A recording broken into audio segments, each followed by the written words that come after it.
শুরু করিতেছি মহান আল্লাহ পাকের নামে, যিনি পরম করুণাময় এবং অত্যন্ত দয়ালু।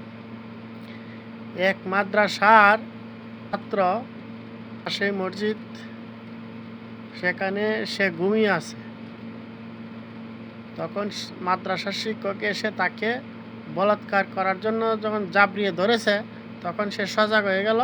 তখন মাদ্রাসার শিক্ষক বলতেছে যে, মনে কর স্বপ্ন দেখতেছিস। ভিডিওটা আগে দেখেন, তারপরে বুঝতে পারবেন।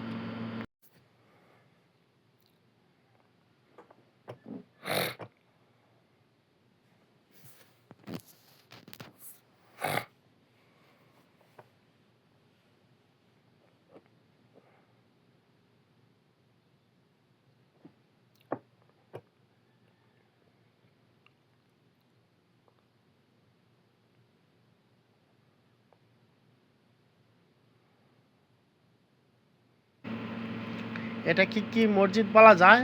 এটা কি মাদ্রাসা বলা যায়? মাদ্রাসায় যেখানে এই ধরনের কর্মকাণ্ড হয়, এটা অহরহ হচ্ছে, অত দুই একটা লিক হয়ে যাচ্ছে, এই জন্য আমরা দেখতে পাই। কিন্তু আমি গত কয়েকদিনে একটা ভিডিও দেখছি, একটা মাদ্রাসার মধ্যে 54 জন না 57 জন ছাত্রী, 57 জন ছাত্রীকেই দর্শন করা হয়েছে, এবং প্রতিদিন পালাক্রমে শিডিউল দিয়ে তারা দর্শন করত। তো এই যদি হয় মাদ্রাসা, এখন মসজিদ, সব মসজিদ না, যেখানে মসজিদ এই পাথরের সিমেন্ট দিয়ে মসজিদের নকশা দিয়ে তৈরি করলে সেটা মসজিদ হয়ে যায় না। দাড়ি টুপি জুব্বা লাগাইলে সে আলেম হয়ে যায় না। আলেম হয় সে যে জ্ঞানী, যে সুজ্ঞানী, সে আলেম। এবার দাড়ি টুপি জুব্বা তাহক আর নাই থাকুক, জ্ঞান থাকলে সে, সুজ্ঞান থাকলে সে আলেম। মসজিদ হচ্ছে ওইটা হচ্ছে মসজিদ যেখানে আল্লাহওয়ালারা ইবাদত স্থান হিসাবে বেছে নিয়েছে, সেটাই হচ্ছে মসজিদ। এবার সেটা টিনের হোক আর ইয়ের হোক, যেই হোক। আর হাকিকতে গেলে তো আরও অন্য ব্যাখ্যা, যাক সেই ব্যাখ্যায় নিয়ে গেলাম। নবী করিম সাল্লাল্লাহু আলাইহি ওয়াসাল্লাম আরও 1500 বছর আগেই বলে গিয়েছেন যে ইমুক জায়গায় একটা মসজিদ আছে, ওই মসজিদটা আগুন দিয়ে জ্বালিয়ে দাও। তখন সাহাবা একরামরা বললেন যে মসজিদ তো আল্লাহর ঘর, এটা কীভাবে জ্বালিয়ে দেব? এটা জ্বালিয়ে দিলে তো পাপ হবে। বলছে না, সব মসজিদ নয়। তাহলে ওই মসজিদটা আগুন দিয়ে জ্বালিয়ে দেওয়া হয়েছিল, কারণ সেখানে এই যে ছোটো ছোটো বাচ্চারা যায় মাদ্রাসায় পড়তে, তাদেরকে যে বলাৎকার করে, তাকে কি আপনি আলেম বলবেন? সে দেখতে মানুষের সুরত, কিন্তু সে চতুষ্পদ জানোয়ারের সে নিকৃষ্ট।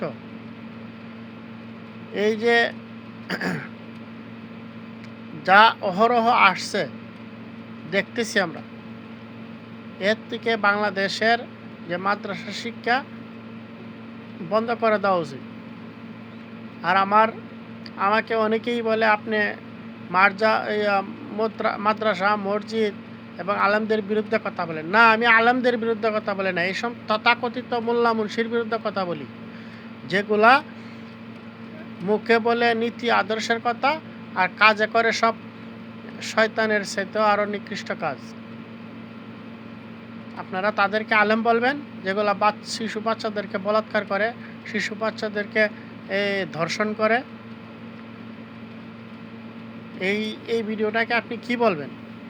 ওই বলাৎকার করছে, ওই ঘুমাই রয়েছে, ওরে বলাৎকার করতে গেছে, আর যখন সে টের পাইল তখন সে বলতেছে, মনে কর তুই স্বপ্ন দেখতেছিস। তাহলে সেটা তাকে কি আলেম বলা যাবে? সে কতক্ষণ পরে আবার যাবে নামাজ পড়তে, হয় নামাজ পড়ে আসছে, আর না হয় এই বলাৎকার করে আবার নামাজ পড়তে যাইব।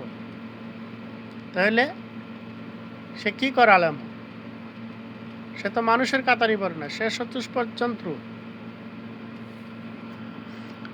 এরপরে দেখবেন বিভিন্ন ফতুয়া দিতে ওই কোন মেয়েকে সে ভোগ করতে পারবে এই ধরনের ফতোয়া দিবে। ওই হিল্লা বিয়ের নামে বিভিন্ন নারীদেরকে এই মসজিদে সহবাস,